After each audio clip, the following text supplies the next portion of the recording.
Рукам работа, душе праздник. Значение этой народной пословицы на деле доказывает молодежь нашей республики. Работа студенческих отрядов имеет большое значение для региона. С начала года студентами из Коми сделано много. К примеру, в рамках патриотической акции «Северный десант» ребята побывали в 18 муниципалитетах республики. Помогали нуждающимся жителям населенных пунктов и социальным учреждениям. В Коми студотряды трудятся уже на протяжении полувека. Сегодня в республике действует 28 студенческих отрядов, которые объединяют 728 бойцов. Направления деятельности отрядов самые разнообразные. Это, как я уже сказал, строительные, педагогические, медицинские. Есть у нас даже медиаотряд, отряд проводников традиционный и трудовой отряд подростков. Отдельно глава Коми отметил работу строительных отрядов. Так, в прошлом сезоне ребята принимали активное участие в строительстве школ в сыктывкарском местечке Емваль и селе Ижма. Сводный стройотряд работал на Краснокамском заводе железобетонных изделий в Пермском крае. Вообще строительные отряды Республики Коми сейчас насчитывают порядка более 100 человек. Из 6 различных отрядов с 2 городов Сыктывкара и города Ухта.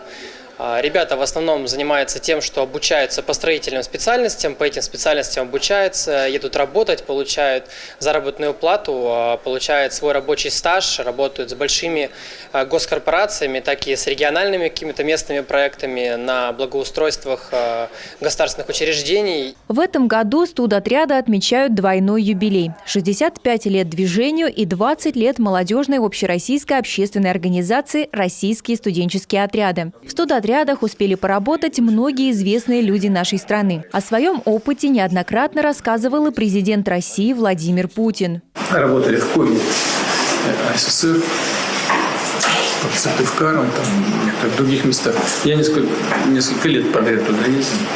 Занимались сначала строительством, даже не строительством, а капремонтом домов.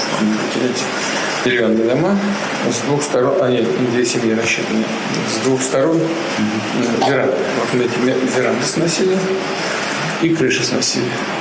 Оставался такой самый центр. Ну да. Пристраивали веранды и крыши делали. Сегодня в Коми идет строительство 4 крупных школ. В связи с этим по поручению Владимира Уйба будет объявлен дополнительный набор в стройотряды. Трудовой план на 2024 год уже создан. 200 человек будут работать на строительных объектах региона и за его пределами. 300 студентов задействуют в педагогических отрядах. По 50 человек направят в индустрию гостеприимства и больницы республики. И 15 человек поработают в медиаотряде. Глава Коми отметил, это не только мотивация для заработка, но и стремление внести свой вклад в развитие родного региона и всей страны. Правительство Коми будет и дальше оказывать всестороннюю поддержку студотрядов. В этом году республика получила федеральную субсидию на обучение 235 участников. Ксения Мишарина, Екатерина Родина, Павел Люленмин, телеканал Юрган, Сыктывкар.